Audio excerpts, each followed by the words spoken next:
के लिए आत्मार्थी साधक के कौन से लक्षण होते हैं?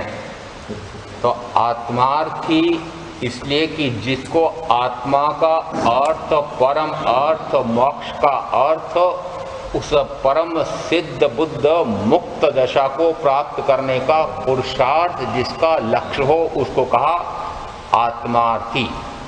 ऐसे आत्मार्थी के लक्षण कहते हुए कहते हैं, आत्मज्ञान त्या मुनिपुणु ते साचा गुरु होय, बाकी कुल गुरु कल्पना आत्मार्थी नहीं जोय।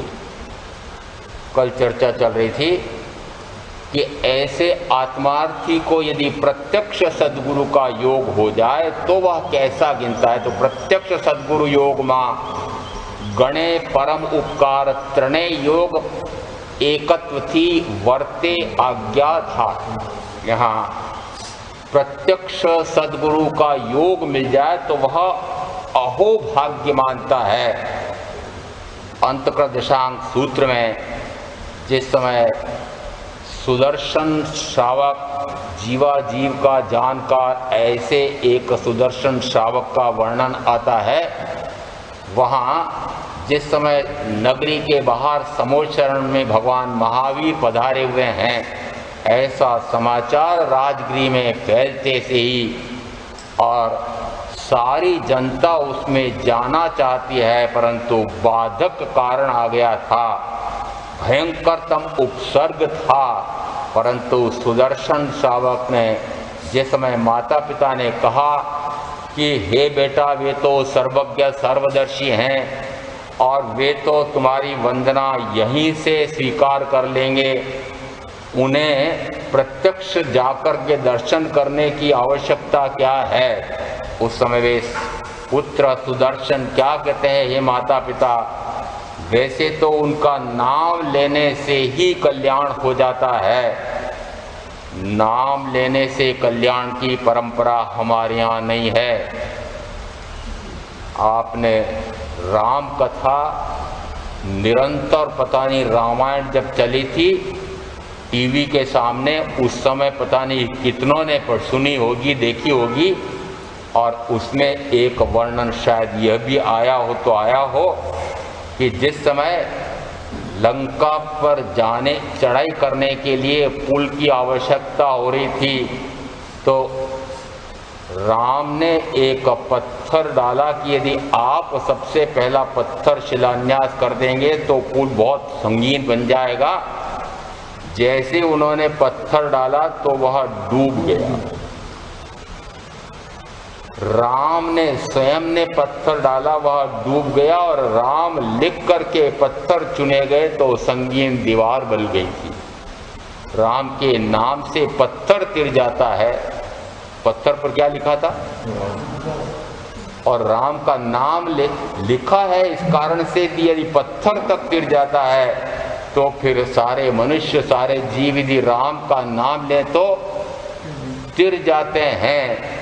हमारे यहाँ नाम लेने से तिरने का सिद्धांत मान्य नहीं है। नाम कितना ही लेते घोटते रहो, नाम लेने के साथ वह कौन व्यक्ति है, उसके कौन से गुण है, आत्मा के शुद्ध स्वरूप का कैसे उन्होंने पान किया है, कैसे वे आत्मा में निरंतर ज्ञाता भाव दृष्टा भाव में स्वरूप प्रमाणता में रहते हैं, अतीव अतीन्द्रिय आनंद में लीन रहते हैं, ऐसा जब तक वह स्वयं अनुभव न कर ले और उनके माध्यम से अपना अनुभव जब तक ना हो जाए तब तक स्थिरता नहीं है।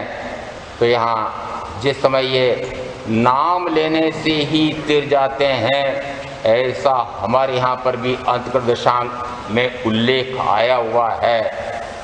वह जिस समय माता पिता ने कहा बेटा तुम यहीं से वंदन कर लो, वे तो सर्वज्ञ सर्वदर्शी हैं, उस समय वे सुदर्शन पुत्र क्या कहते हैं, हे माँ, यदि प्रत्यक्ष सद्गुरु परम सद्गुरु पधारे हुए हैं और मैं उनका दर्शन प्रत्यक्ष न करूं, ऐसा कैसे हो सकता है। परिउपासना करके उनका श्रवण करने के लिए मैं ना जाऊं, ऐसा कैसे हो सकता है। कितना सर्वार्पण का भाव है, भयंकर से भयंकरतम उपसर्ग का अवसर है। शरीर ही नष्ट हो जाए इस प्रकार का भी भय है। इतने व्यक्तियों की जिस समय ये कथन आया है उस समय तक 1141 व्यक्तियों की हत्या हो चुकी थी। तो उपसर्ग तो भयंकरता में उन्हें भी ज्ञात है। यदि आपके सामने ऐसा संकट आ जाए कि नहीं नहीं दर्शन करने जाएंगे तो रास्ते में चोर डकैत लूट लेंगे, मार डालेंगे, तो आप उस रास्ते पर होकर के प्रत्यक्ष सद्गुरु हों तो दर्शन करने के लिए जाएंगे? नहीं जाएंगे। प्यारा कौन हुआ? वो प्रत्यक्ष सद्गुरु प्यारे लगते हैं कि प्राण प्यारे लगते हैं? बस वही समझ लेना कि सर्वार्पण का भाव कहाँ हुआ। जब यह कहा था, कल एक बात आई थी उसमें कहा कि वह क्या समर्पित करता है कि तन से, मन से, धन से, सबसे गुरुदेव की आत्मा स्वात्म बसे। कि गुरुदेव के चरणों में कैसा जाकर बस जाए कि तन से, तन किसको सुपुर्द, मन किसको सुपुर्द, धन किसको सुपुर्द, सर्वार्पण किसके प्रति? कि ऐसे प्रत्यक्ष सद्गुरु मिल जाए तो सर्वार्पण कर देता है, सर्वस्व का अर्पण कर देता है। ऐसा जिस समय प्रत्यक्ष सद्गुरु का योग होता है तो वह ऐसा मानता है कि यह मेरे परम सौभाग्य का विषय है। और प्रत्यक्ष सजीवन मूर्ति एक अपेक्षा से 5वें आरे में मैं जन्मा, मुझे ऐसा लगता है ओहो ऐसे प्रत्यक्ष परम सद्गुरु तीर्थंकर महावीर का मुझे योग नहीं है। परंतु फिर भी यदि 5वें आरे में उन्हीं के आज्ञा के अनुसार, उन्हीं के बताए हुए मोक्ष मार्ग की आराधना करने वाले सद्गुरु ऐसे जो लक्षण बताए हैं उसमें वैसे मिलते हों तो परम सौभाग्य मानता हूँ। ऐसे प्रत्यक्ष सद्गुरु योग मां, यहाँ जिस समय ऐसे प्रत्यक्ष सद्गुरु का योग हो उस समय क्या करता है? त्रणेय योग एकत्व थी। पहले तो कहा परम सौभाग्य, परम उपकार मानता है, और फिर करता क्या है? तो कहा त्रणेय योग एकत्व थी वर्ते आज्ञा था। त्रणेय योग यानी योग किसे कहा? मन, वचन, काया, ये 3 योग हैं। मन से मनन, वचन से बोलना, काया या 5 इंद्रियों से क्रिया करना, ये सर्व प्रवृत्तियां बाहर में जब करनी होती है, चाहे अशुभ चाहे शुभ, चाहे प्रशस्त से प्रशस्ततम शुभ, वे सारी प्रवृत्तियां इन 3 योगों के माध्यम से होती है। करता तो आत्मा ही है। यदि मन, वचन, काया तीनों को इन्हें सुपुर्द कर दिया तो क्या बचा? मात्र शुद्ध आत्मा।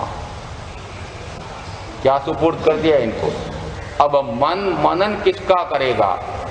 कि मात्र यदि मनन भी करना हो तो ऐसे प्रत्यक्ष सद्गुरु के गुणों का ही मनन करेगा, उन्हीं का स्मरण करेगा, उन्हीं की स्तुति करेगा, उन्हीं का गुणगान करेगा, उन्हीं के गुण ग्रहण करेगा। मन किस में लगेगा? ये मन, वचन, काया से वह कैसा मानता है, वो ऐसा उनके बारे में मनन चल रहा है। उसी प्रकार से वचन से भी यदि बोलना भी है, स्तुति गान करना है, यदि ऐसे स्तवन बोलना है, स्तुति गान करना है, तो वचन भी मात्र ऐसे प्रत्यक्ष सद्गुरु का योग हो तो उन्हीं का गुणगान वचन से भी करेगा। पहले मन से कहा, फिर वचन से कहा। जिस समय आप मन ही मन कोई स्तुति कर रहे हो, लोगस अनमोथुनम की पार्टी से यदि स्तुति गान कर रहे हो और फिर भटकने लगे, तब क्या करते हो? फिर शब्द से बोलते। बचपन याद है कि नहीं है? जिस समय मन में पढ़ते थे और इधर उधर ध्यान चला जाता था तो उस समय क्या करते थे? फिर जोर से बोलते थे। तो जिस समय जोर से बोलते हैं उस समय कार्य कौन कर रहा है? कि वचन। और जिस समय वचन से भी आगे बढ़ करके 5 अंग नवा करके उनकी परिउपासना करते हैं, फिर कान से वचन सुनते हैं, आँख से उनके दर्शन करते हैं, मन से उनके वचन का मनन करके फिर आत्मा में अवधारण करते हैं कि ओहो प्रत्यक्ष सद्गुरु, आपने मुझे इस प्रकार का आत्माबोध दिया, आपका मैं परम उपकार मानता हूँ। अब जो कुछ करूँगा वह आपकी आज्ञा से ही करूँगा। आणाय तवो आणाय धम्मो, आणाय धम्मो यानी आज्ञा में ही धर्म है, आज्ञा में ही तप है। आगमों ने सूत्र छोटा सा पढ़ा हुआ है कि गुरु जैसी आज्ञा दे दे, गुरु को ये पता है कि साधक कौन सी श्रेणी का है। तीर्थंकर ऋषभदेव के संदर्भ में वर्णन मिलता है कि उनके पहले जो कुलकर होते थे वे जिस समय अव्यवस्था होने लगी थी उस समय क्या करते थे, तो कहा मात्र हकार मकार में ही काम चल जाता था। हाहाकार, अरे तुमने कैसा किया, मात्र हकार से ही काम चल जाता था, आगे कुछ नहीं बोलते थे। बाद में कहते हैं मकार यानी ऐसा मत करो, और तीसरी श्रेणी में फिर आया दंड। तो यहाँ ऐसा कैसा सदगुरु के संदर्भ में भी मानना, वे मात्र थोड़ी सी तिरछी निगाह कर दें और चेहरा थोड़ा सा बदल करके दिखा दें कि क्या कर रहे हो, इतने से तो संकेत थे। यदि शिष्य सजग साधक है, वस्तुतः शिष्य आज्ञा ही धर्म मानता हो, तो उत्तरायण सूत्र के विनय अध्ययन पहले अध्ययन में आया है कि गुरु के संकेत मात्र से जो शिष्य समझ जाता है वही शिष्य विनयवंत शिष्य है। हाथी की काया चित्र में देखी होगी, या हाथी को प्रत्यक्ष भी देखा ही होगा। इतने बड़े हाथी के ऊपर जो महावत बैठता है, उस हाथी को सन्मार्ग पर चलाने के लिए वो त्रिशूल कितना सा होता है, और जरा सा तीखा इतना सा चुभाया जितने से वह सीधे सीधे सन्मार्ग पर युद्ध मैदान में सब ढंग से चलने लगता है। और जिस समय सरपट दौड़ने वाला घोड़ा उसकी लगाम को जरा सी इधर से उधर की, एड़ी जरा सी इधर से उधर दबाई, इतने में से तो वह संकेत समझ जाता है। मैं तो इतना ढीठ रहा कि मुझे पता नहीं, संकेत नहीं, हकार नहीं, मकार नहीं, आगे दंडर न जाने क्या क्या, तब भी मुझे समझ में नहीं आया, इसलिए इतने काल तक, अनंत काल तक भटकता रहा। कहते हैं जरा से संकेत से समझ जाए। यहाँ तक वर्णन आता है कि गुरु कहें कि अभी तो रात्रि है, वस्तुतः सूर्योदय हो चुका है, और उस समय शिष्य कहे हाँ भगवान। यदि दिन होते हुए रात्रि है, रात्रि होते हुए दिन है, उसको भी यदि गुरु ऐसा कहें तो भी वे विनय पूर्वक उसको स्वीकार कर ले। इसको कहते हैं विनयवंत। आणाए धम्मो आणाए तवो, तब किसमें कहा कि गुरु कहे उनकी आज्ञा के अनुसार ही जो साधना करनी है वही साधना तप है। ऐसा हमारे यहाँ गुरु के प्रति ऐसा अहोभाव, विनय भाव प्रदर्शित करने के लिए ये शब्द आया है। त्रणेय योग एकत्ति वर्ते आज्ञा था। वर्तन कैसा करे, अब वह किस प्रकार से साधना करेगा, तो कहा ऐसे प्रत्यक्ष सद्गुरु की आज्ञा के अनुसार धर्म साधना में प्रवृत्त होगा। वे जानते हैं कि इस शिष्य को किस प्रकार की साधना करना चाहिए। यदि बुद्धि तीव्र है, ऐसे उदाहरण हमारे यहाँ आए हुए हैं, कुशाग्र बुद्धि वाला यदि शख्स है तो आचार्य कहें कि उनके गुरु कहें उनको विशिष्ट से विशिष्ट, विद्वान से विद्वान, संस्कृत के प्राकृत के ऐसे शिक्षक नियुक्त करके उनको शास्त्रों को पारंगत करने के लिए रखा जाता था। देख लिया कि ये बहुत बुद्धिमान है, आगे जाकर शासन को दिपा सकता है। ऐसे भी अवसर आते हैं कि 25-25 वर्ष, 30-30 वर्ष की दीक्षा पर्याय वाले भी उन 8 वर्ष, 9 वर्ष, 10 वर्ष के शख्स जो अभी भी संयम लेकर के शिक्षा ग्रहण कर रहा है, उनकी सेवा में रहते हैं। क्यों?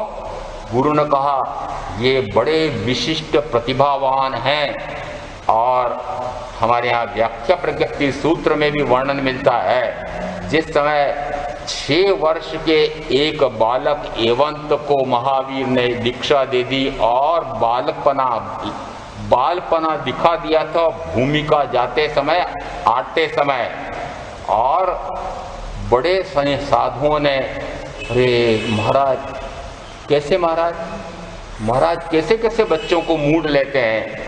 आपने भी ऐसे बहुत सारे होंगे आप में से जो इस प्रकार से कहते हैं कि छोटे छोटे बच्चों को दीक्षा दे देते हैं। अब छोटे बच्चे में से कितने वर्ष का? 6 वर्ष का।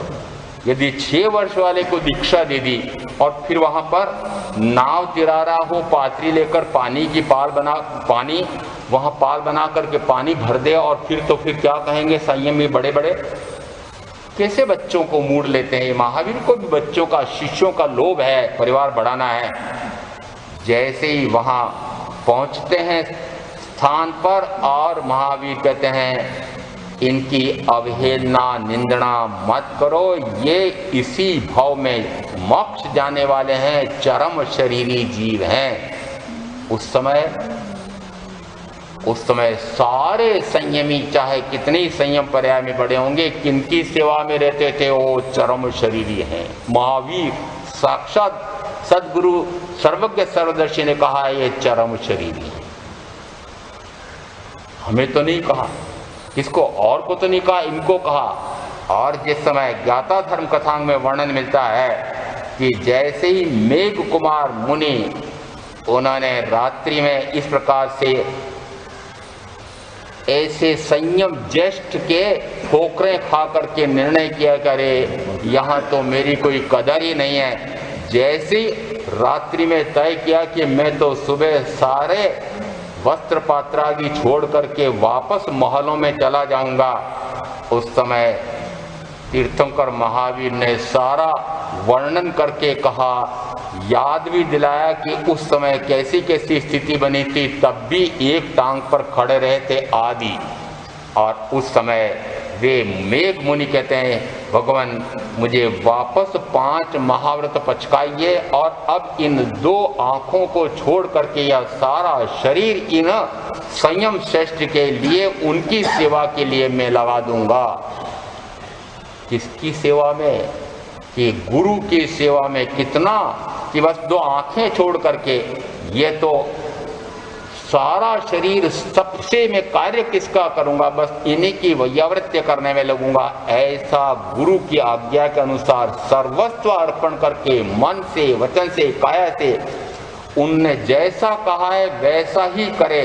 तो कहा जाता है वर्ते, यहाँ त्रणय योग एकत्वति वर्ते आज्ञाधार, यानी उनकी आज्ञा के अनुसार ही वर्तन करता है, उनके अतिरिक्त लेश मात्र भी नहीं करता है। गुरु जानते हैं कि यह शिष्य किस योग्यता का है। यदि विशिष्ट प्रतिभावान है तो उसको शास्त्रों में पारंगत करने के लिए वैसा ही पढ़ाया जाता है।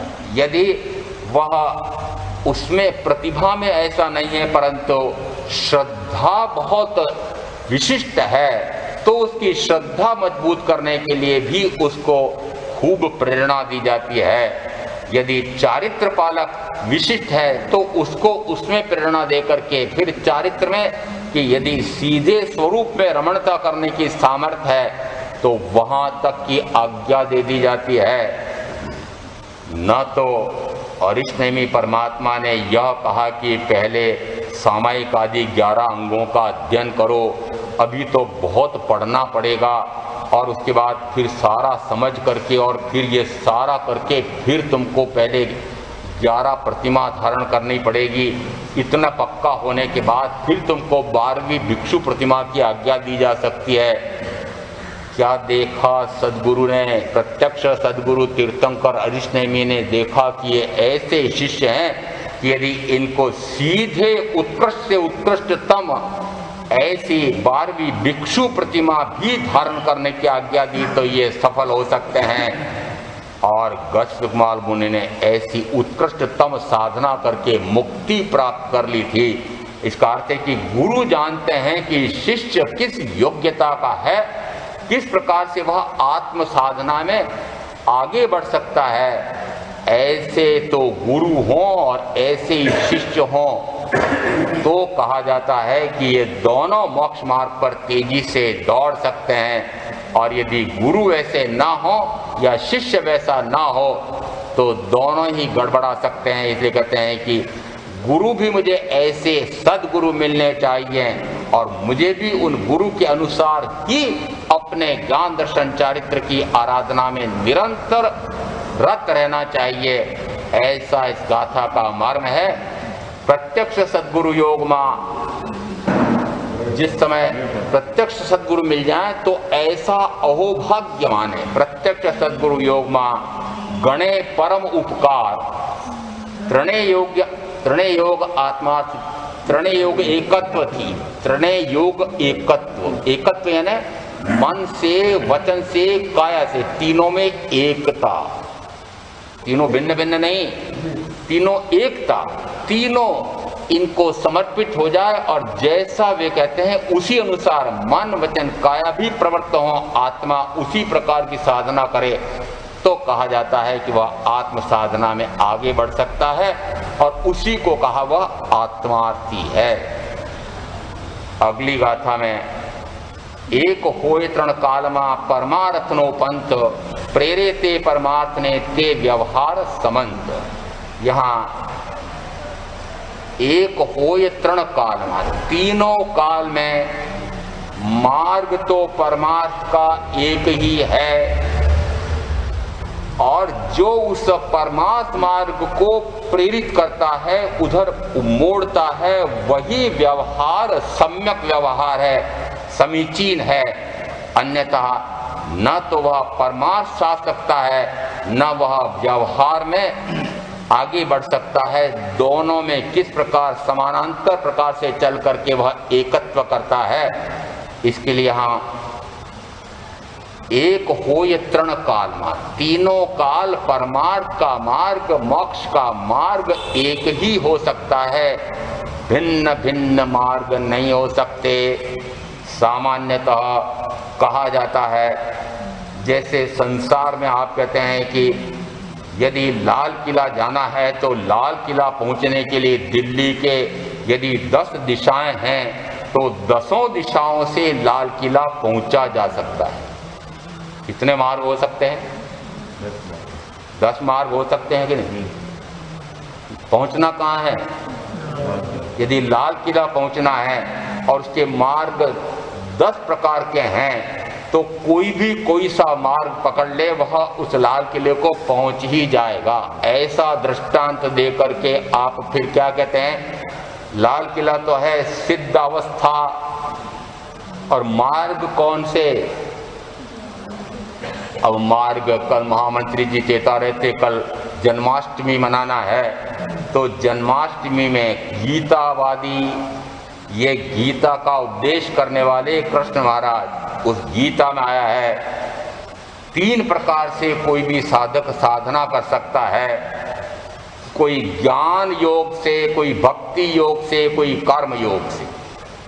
ज्ञान योग क्या है? यदि कोई विशिष्ट बुद्धिमान प्रतिभावान कुशाग्र बुद्धि वाला व्यक्ति है तो वह खूब शास्त्रों का पारायण करके और उसके अनुसार वह साधना कर ले तो एक ज्ञान के माध्यम से भी साधना हो सकती है। दूसरा कहा कोई भक्ति में है ही रम जाए तो उससे भी साधना हो सकती है। यहाँ भक्ति मार्ग किसने अपनाया?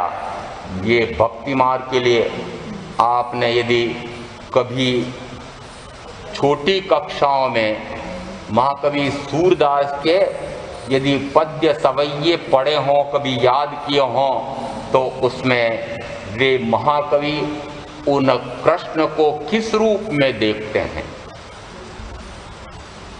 हमें क्या पता है, साहित्य से हमें क्या लेना देना। वे सखा रूप में देखते हैं, बाल सखा रूप में देखते हैं। बाल सखा यानी क्या? बचपन के साथी जैसा किनको देख रहे हैं? कृष्ण उनके लिए भगवान। तो कृष्ण भगवान को वे किस रूप में अवतरित हुए हैं, किस रूप में, कौन सा रूप उनको अभी जचा है? तो बाल सखा के रूप में देख रहे हैं। जिस समय वे इस प्रकार के दोहे सवैये पद्य लिखते हैं, सूरदास जी ने ये 700 दोहे मात्र पद्य कृष्ण भक्ति में ही लिखे हैं। जिस समय वे कहते हैं तुमने माखन चुराया है, तुमको सजा देनी चाहिए, उस समय वे जिस समय कहलवाते हैं कृष्ण से, माँ मैंने तो माखन चुरा के नहीं खाया ही है, तो मेरे बाल सखाओं ने, ये गोपों ने मेरे खाया तो उन्होंने था और मेरे मुंह पे लपटा दिया। और जो दोहा लिखा है वो ऐसा सरस बन पड़ा है कि ऐसा लगता है बालपन में कैसी कैसी अटखेलियां। तो यहाँ पर ये सूरदास जी उस समय किस रूप में बोल रहे हैं, किस रूप में देख रहे हैं उनको? माँ बन करके। यशोदा मैया कौन बन गए उस समय? सामने कौन है कि सामने यशोदा मैया के रूप में तो सूरदास जी हैं और सामने उनके बाल सखा कृष्ण हैं। और उनकी अटखेलियों का जो वर्णन किया है, जो वात्सल्य रस उनके उसमें भर दिया है, तो साहित्य में वस्तुतः परंपरावादी हिंदी साहित्य में 9 प्रकार के रस गिने जाते हैं। वात्सल्य रस एक पृथक रस होता ही नहीं था, परंतु जो वात्सल्य रस उड़ेला है सूरदास जी ने, उस कारण से हिंदी साहित्यकारों ने तब वात्सल्य रस को एक 10वां रस मान्य किया है। ऐसा माता के हृदय में कितना रस वात्सल्य का उमड़ता है, ऐसे कितने ही सवैये दोहे इसमें आए हुए हैं। ऐसे उन्होंने किस किस रूप में देखा है? तो कहते हैं माखन चोर के रूप में देखा है, गाय चराने वालों के रूप में देखा है। कितने ही इस प्रकार के उनके दोहे हैं कि क्या क्या वे करते हैं। और अन्य और कौन से उनके भक्त थे कि जिन्होंने भिन्न भिन्न प्रकार से देखा? तो एक इसमें मीरा का वर्णन, रैदास का वर्णन मिलता है। वे किस रूप में देखते हैं? तो यहाँ मीरा कृष्ण भगवान को किस रूप में देखती हैं? मेरे तो गिरधर गोपाल दूजा न कोई। दूजा ने कौन? ये मेरे पति परमेश्वर तो कृष्ण भगवान ही हैं, दूसरा और कोई नहीं हो सकता। एक हमारे यहाँ पर भी ऐसे आनंद घन जी कवि महामुनि हुए हैं, उन्होंने भी कहा कि हे ऋषभ देव परमात्मा, आप तो मेरे ऐसे प्रिय प्रीतम हैं कि मुझे तो आप जैसे प्रीतम ही चाहिए, मुझे और कोई दूसरा प्रीतम नहीं चाहिए। और यदि आपके प्रति मेरी प्रीति ऐसी प्रीतम जैसी, प्रियतम जैसी हो जाए, तो फिर मुझे और कोई प्रियतम करना नहीं पड़ेगा। ऐसी परम भक्ति किस रूप में? कि यहाँ अपने परम आराध्य को किस रूप में मान रहे हैं? पति के रूप। ये आलंकारिक भाषा मानना, क्योंकि इस परिवार समाज शास्त्र में सबसे अधिक प्रेम ये पति और पत्नी के बीच में रहता है। तो उसी अपेक्षा से कि जितना प्रेम पति का पत्नी के प्रति होता है, पत्नी का पति के प्रति होता है, उसी अपेक्षा से असंख्यात गुना किसके प्रति, अनंत गुना किसके प्रति होना चाहिए? तो कहते हैं ऐसे इन अरिहंत तीर्थंकर सिद्ध परमात्मा पंच परमेष्टि के प्रति होना चाहिए।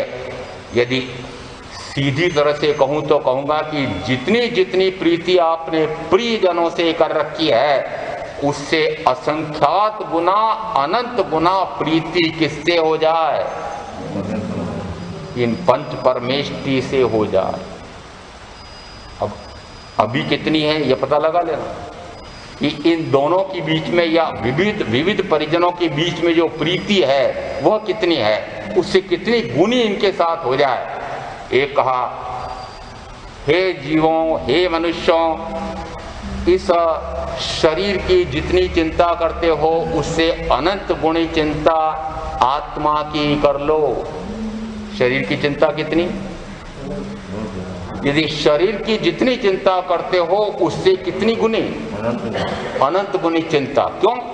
क्योंकि अनंत भवों का अंत इस मनुष्य शरीर से ही होने वाला है। इस कारण से इस शरीर की चिंता को छोड़ करके उस आत्मा के चिंतन में चले जाओ। कितना चिंतन कि अनंत गुना इसकी चिंता। जब तक शरीर या शरीर आदि की चिंता है, जब तक इन परिजनों से, प्रियजनों से, परिचितों से प्रेम है, तब तक, जब तक इनसे लो लगी है तब तक कि उनसे लो लग नहीं सकती है, उनसे प्रीति हो नहीं सकती है। इसलिए यहाँ पर सर्व संसारियों की प्रीति को छोड़ करके ये महाकवि सूरदास कृष्ण भगवान से लो लगा लेते हैं। वर्णन तो यहाँ तक मिलता है कि यदि एक बार इनके साक्षात दर्शन हो गए, प्रत्यक्ष सद्गुरु योग में साक्षात दर्शन किसके हो गए? ऐसे उन कृष्ण भगवान के यदि दर्शन कर लिए तो अब मुझे और किसी के दर्शन करना नहीं। वर्णन मिलता है कि उन्होंने फिर और किसी को देखना ही नहीं, तो जब और किसी को देखना ही नहीं तो आंखें फोड़ ली, ऐसा वर्णन मिलता है। वे सूरदास अंधे थे ऐसा कहा जाता है। और ये आलंकारिक शब्द हैं। यदि मैंने तीर्थंकर महावीर, यदि मैंने शुद्ध सिद्ध आत्मा इनके दर्शन कर लिए हैं तो फिर और कुछ भी मुझे देखने की आवश्यकता नहीं, और कुछ दिखाई ही नहीं देता है। देखते हुए भी अनदेखा होता है। देखता तो हूं पर देखता ही नहीं। ये देखता तो हूं अन्य को पर देखता नहीं हूं। ऐसा कैसे हो सकता है कि इन परिजनों को देख तो रहा हूं फिर भी कहते हैं कि नहीं देखो पर मत देखो। ये महावीर कितने विचित्र हैं। देखो मत देखो। अब उदाहरण से समझना, यहाँ से जिस समय आप घर जाते हैं, घर जाते समय रास्ते में न जाने कितने मकान मिलेंगे, कितने ही व्यक्ति भी मिलेंगे। आंखें बंद करके जाते हो क्या? आंखें तो खुली हो जाती है ना।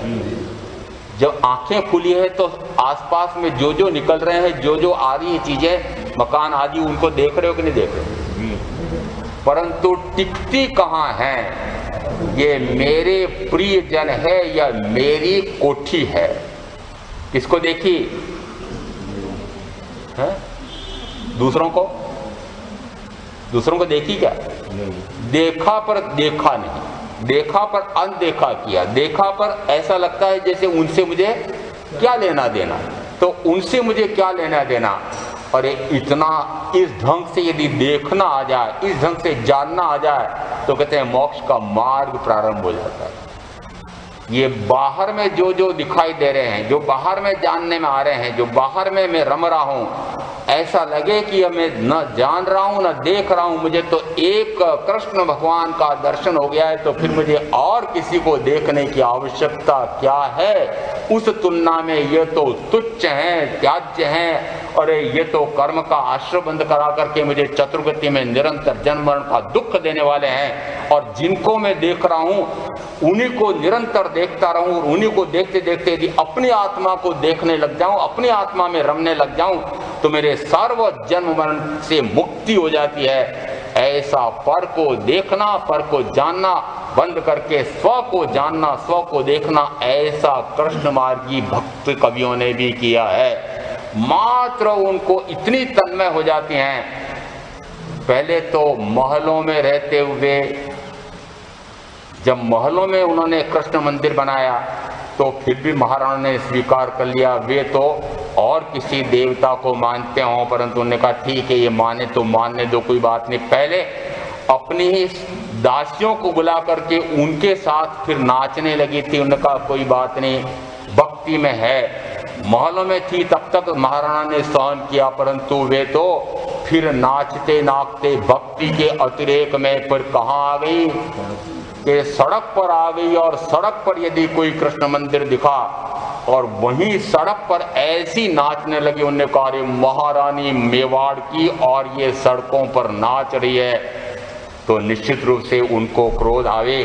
आया होगा और इसी ने कहा इससे तो इसको मार डालना चाहिए, इसलिए जौहर का प्याला भेजा था और जौहर का प्याला उन्होंने पी लिया था, परंतु उनकी मृत्यु नहीं हुई थी। जौहर पी करके भी मृत्यु नहीं, ये तो बहुत विचित्र हो गया, ये तो गपोड़ा है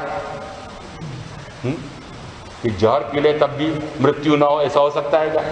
वस्तुतः वह तो जहर का ही प्याला था, परंतु कहा जाता है, अब कहा जाता नहीं, वास्तव में हो गया, कहा जाता है कि वह अमृत हो गया।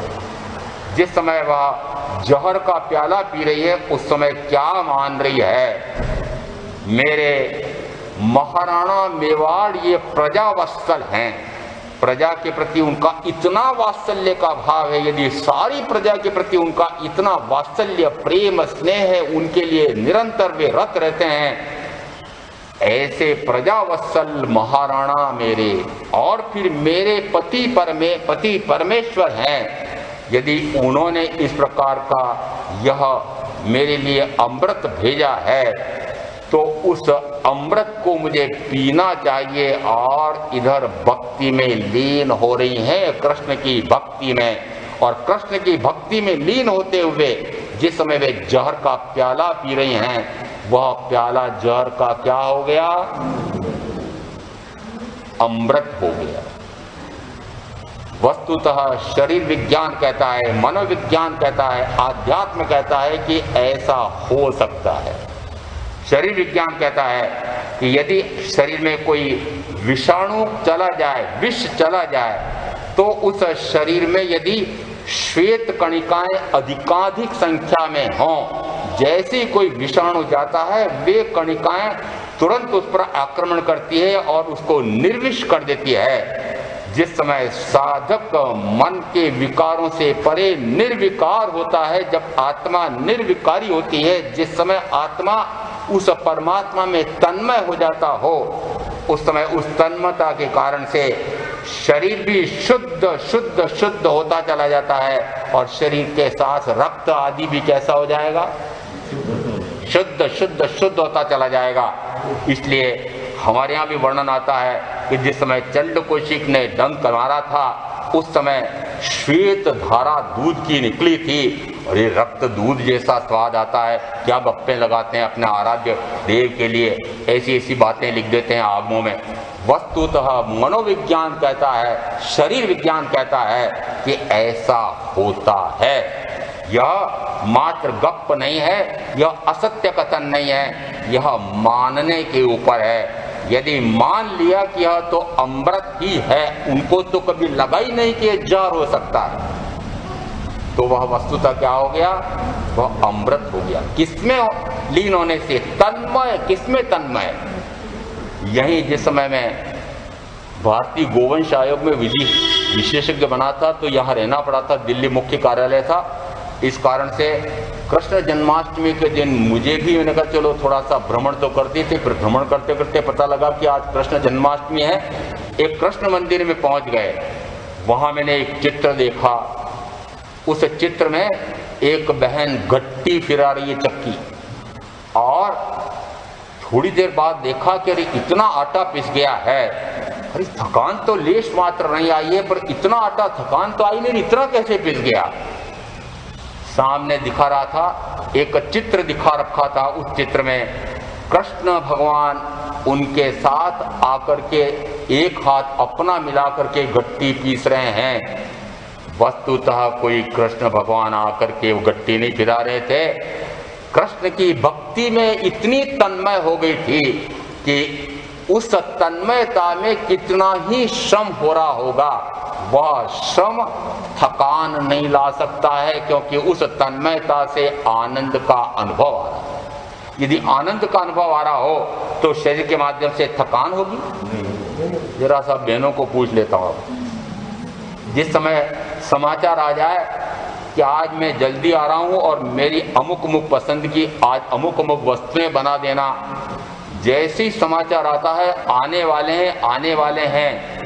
कौन आने वाले हैं? पुराना शब्द है, मुझे तो ऐसा कहना पड़ता है आजकल तो, अरुण ये तुम मेरा दो।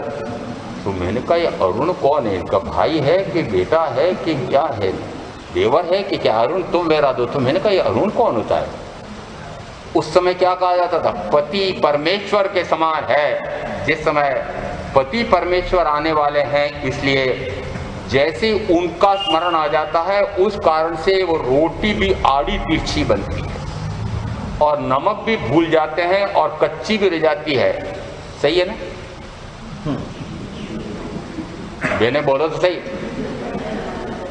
अरे न तो वो रोटी आड़ी तिरछी बनती है, बढ़िया बनती है, ना सब्जी में कोई कमी रहती है और ना वो व्यंजन जो है वो कहीं कमी रहती है। इतना बढ़िया बनता है। क्यों? तन्मय हो गए हैं उसमें। तन्मय किसमें तन्मय हुए हैं? यदि पति परमेश्वर में तन्मय हो गए हैं तो सारा कार्य शरीर से करते हुए भी बढ़िया भी होता है और थकान नहीं आती है। तो अब मैं पति परमेश्वर के स्थान पर पति शब्द को निकाल रहा हूं। यदि परमेश्वर में तन्मय हो जाए तो शरीर से कार्य करते हुए भी थकान आएगी? फिर शरीर का कार्य उसमें कोई अनुकूल प्रतिकूल होगा तो उसमें कोई राग द्वेष होगा? नहीं होगा। उसको कहते हैं कि शरीर का कार्य, संसार का कार्य, पीसने का कार्य, घट्टी पीसने का कार्य, परंतु तन्मय किसमें हो रहे हैं? बाह्य से दिख रहा है वह नाच रही है, बाह्य से दिख रहा है गोपिकाएं मात्र रास लीला रचा रही हैं। वहां पर एक बंसी बजा रहा है और वे दूसरे गोपिकाएं उनके सामने नाच रहे हैं। बीच में कृष्ण कन्हैया हैं और वे सारे नाच रहे हैं। यहाँ पर कहा जाता है कि बांसुरी बजते ही ये गोपिकाएं लोक लाज को छोड़ करके ऐसे दौड़ दौड़ करके जाते थे, कुछ भी नहीं जो सोचते थे। ऐसे ही यहाँ पर भी जिस समय भगवान महावीर की वाणी का उद्घोष प्रारंभ होता है तो गोपिकाएं दौड़े दौड़े चले आते हैं। आते हैं क्या दौड़े दौड़े? जिस समय बांसुरी बजती है, बांसुरी यानी ये इसमें ब्रह्मा कुमारियां भी यहाँ बांसुरी, जिस समय वहां पर ऐसे आत्मा के तत्व का प्रतिपादन करते हैं उस समय कहते हैं आज की बांसुरी ऐसी आई है। तो जिस समय ऐसी बांसुरी बजती है, इधर तो बांसुरी बजती है और उस बांसुरी की रागनी में वे गोपिकाएं इतनी तन्मय हो जाती हैं कि सब कुछ भूल जाती है। सब कुछ भूल जाती है, क्या भूल जाती है? सब कुछ। मैं गोपिका हूं कि मैं गोप हूं कि मैं मनुष्य हूं कि मैं शरीर हूं कि मैं अमुक हूं कि मैं अमुक हूं, सबको भूल जाते हैं। क्या याद होता है? मात्र भगवान और भक्त यही हो याद रहते हैं। या तो भगवान दिखाई देते हैं या भक्त दिखाई देता है और वस्तुतः दोनों में इतनी एकता हो जाती है कि दोनों में भिन्नता दिखाई ही नहीं देती है। यहाँ पर प्रत्यक्ष सद्गुरु का जिस समय योग होता है उस समय कहा जाता है कि वह इतना उसमें तन्मय हो जाता है कि या तो भक्त बचता है या भगवान बचते हैं।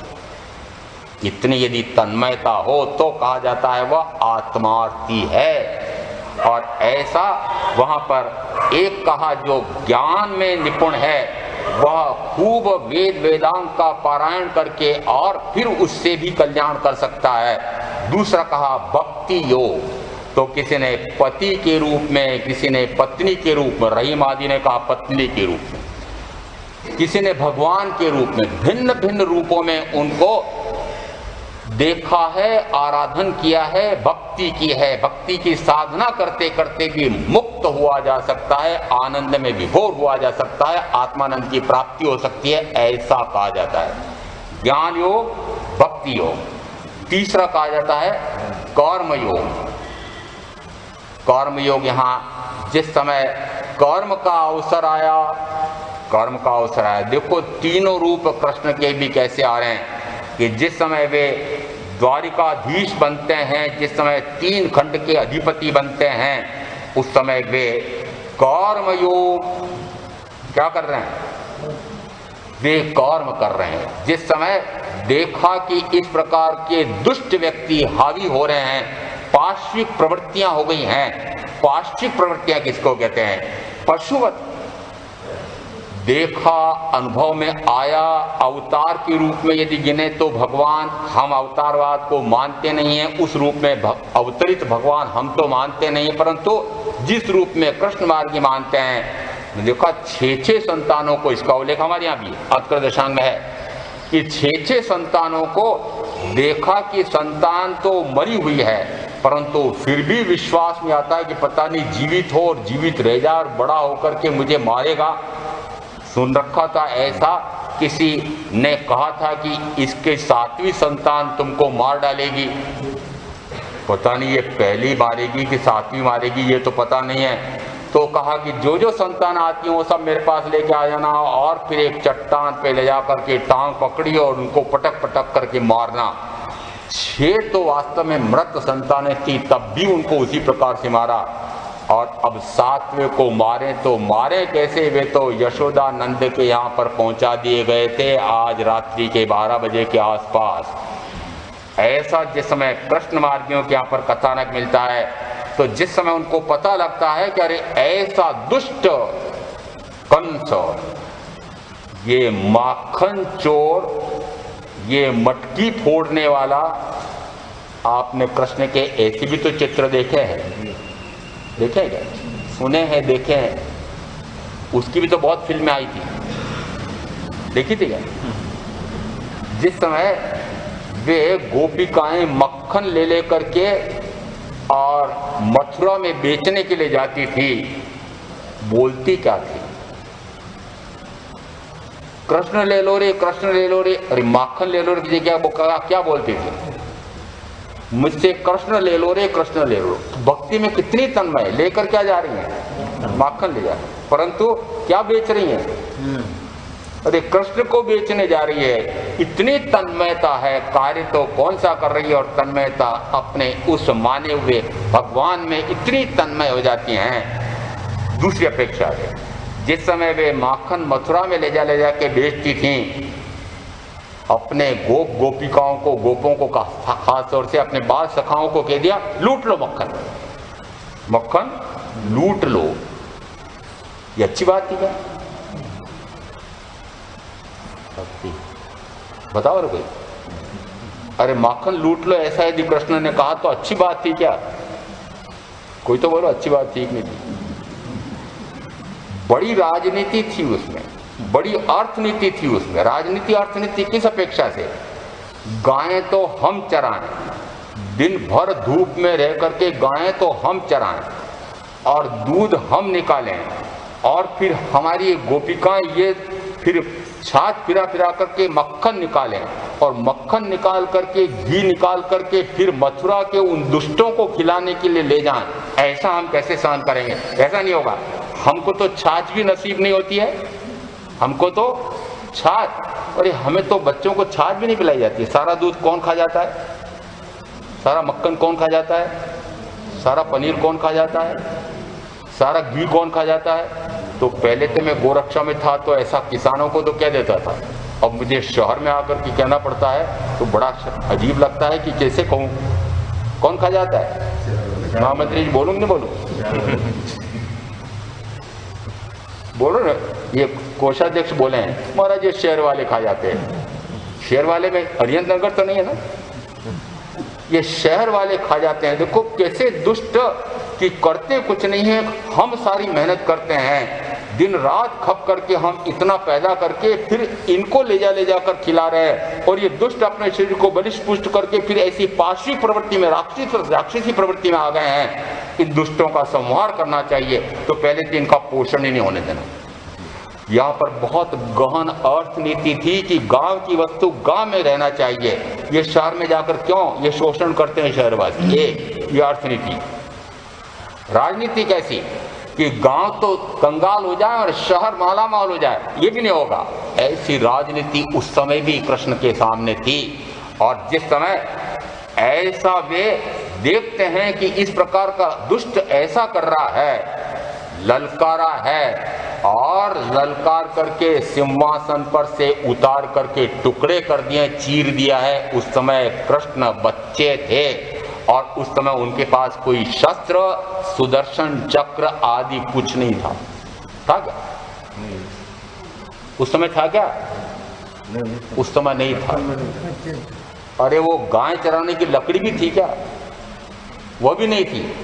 परंतु ऐसे शक्तिशाली कंस को हाथों से चीर दिया है। कौन सी शक्ति थी?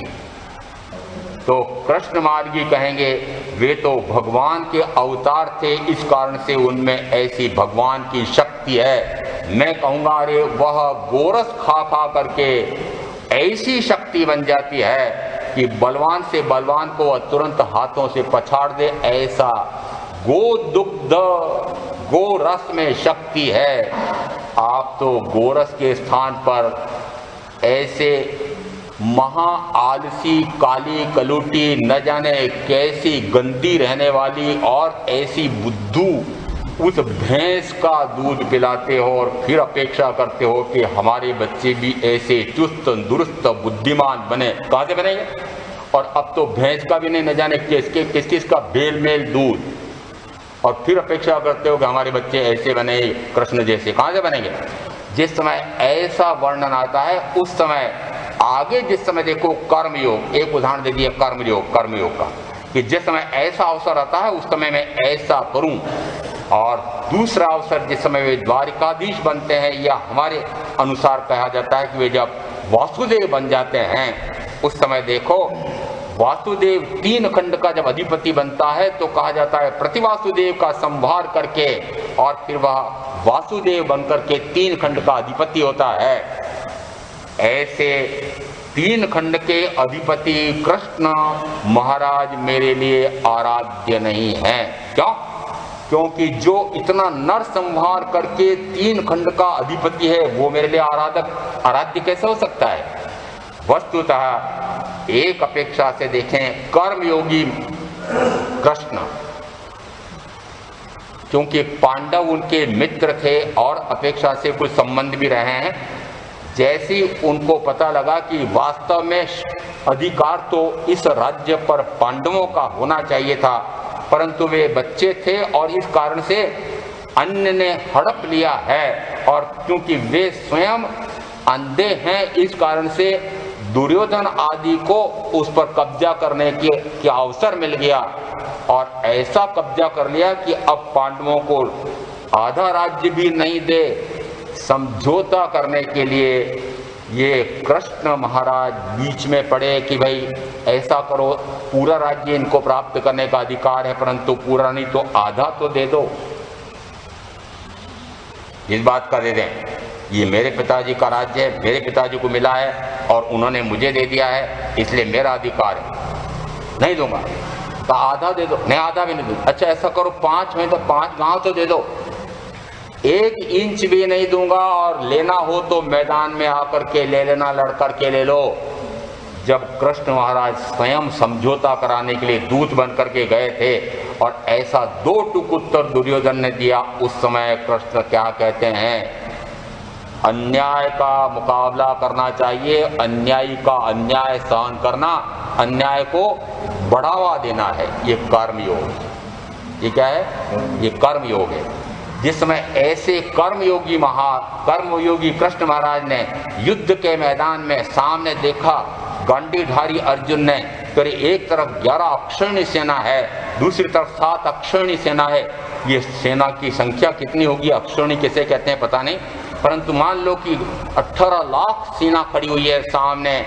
भीष्म पितामह मेरे पितामह हैं, मेरे स्वयं के गुरु द्रोणाचार्य हैं, मेरे ही भाई खड़े हैं, दुर्योधन आदि मेरे बंधु बांधव खड़े हैं, और ऐसे प्रजा के सैनिक इतने 18 लाख अक्षौहिणी सेना खड़ी है। इनका संहार करके मुझे राज्य का सुख और राज्य के सुख के माध्यम से 5 इंद्रियों का सुख भोगना ये मुझे मंजूर नहीं है, मुझे युद्ध नहीं करना। ऐसा जिस समय गांडी फेंक दिया था उस समय वे अर्जुन शायद सम्यक दृष्टि अर्जुन बोल रहे थे।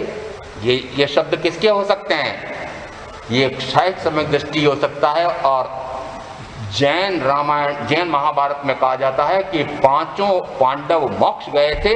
दिगंबर ऐसा कहते हैं कि नकुल सहदेव एक भव करके मोक्ष जाने वाले हैं, और सारा वो जो युद्ध लड़ा गया था उसमें ये कर्मयोगी कृष्ण ने कहा अन्यायियों ने यदि अन्याय किया है तो उनके साथ भी छठे साठ्यम समाचरित, जैसा इन्होंने किया है वैसा ही इनके साथ भी होना चाहिए। और जगह जगह वर्णन मिलते हैं कि कैसे कैसे करके उन्होंने उन पांडवों को जिताने के लिए और कौरवों का संहार करने के लिए क्या क्या छल प्रपंच भी किए थे, कपटाचरण भी किया था। ऐसे कथानक आपने बहुत सुने हैं। मैं कृष्ण भगवान को किस रूप में देखूं कि मैं तो मात्र वर्तमान अपेक्षा से वे वासुदेव। और ऐसे भी मुझे मिल जाते हैं, कहते हैं महाराज साहब ये आप जैनियों ने क्या किया है, ब्राह्मणों के लिए आपने कहा ये दीन कुल है, हीन कुल है, याचक कुल है, ये कैसा आपने वैर का बीज बो रखा है आपके आगमों में। दूसरी तरफ से कि करोड़ों ऐसे हैं कि जो कृष्ण भगवान मानते हैं, कृष्ण मार्गी जिनको, उनको आपने कहा वे तो अभी नरक में हैं। कहना बड़ा मुश्किल है। फिर मैं कहता हूँ भाई देखो आपके कृष्ण कोई और होंगे, मेरे कृष्ण तो वे अरिष्टनेमी परमात्मा के परम भक्त, क्षायक सम्यक दृष्टि, और क्योंकि उन्होंने संयम में आगे बढ़ने वालों को प्रेरणा दे दे करके संयम दिलाया था, अपनी महारानियों को, अपने पुत्र वधुओं को, पौत्रों को, पौत्र वधुओं को संयम लेने के लिए प्रेरणा दी। नगरी के, राजधानी के, पूरे देश के, उनके क्षेत्र के सारे लोगों को प्रेरणा दी कि यदि तुम संयम लेते हो तो पीछे आपकी व्यवस्था, परिवार की व्यवस्था, यह राज्य देखेगा। ऐसा करते करते उनको तीर्थंकर नाम गोत्र कर्म का उपार्जन हुआ था। इस रूप में कृष्ण भगवान को मैं भगवान मानता हूँ। क्यों? क्योंकि वे अगली 24वीं में तीर्थंकर होने वाले हैं। ऐसा तत्व का स्वरूप समझ करके मैं आज साधना करेंगे, उनका अवश्य कल्याण होगा।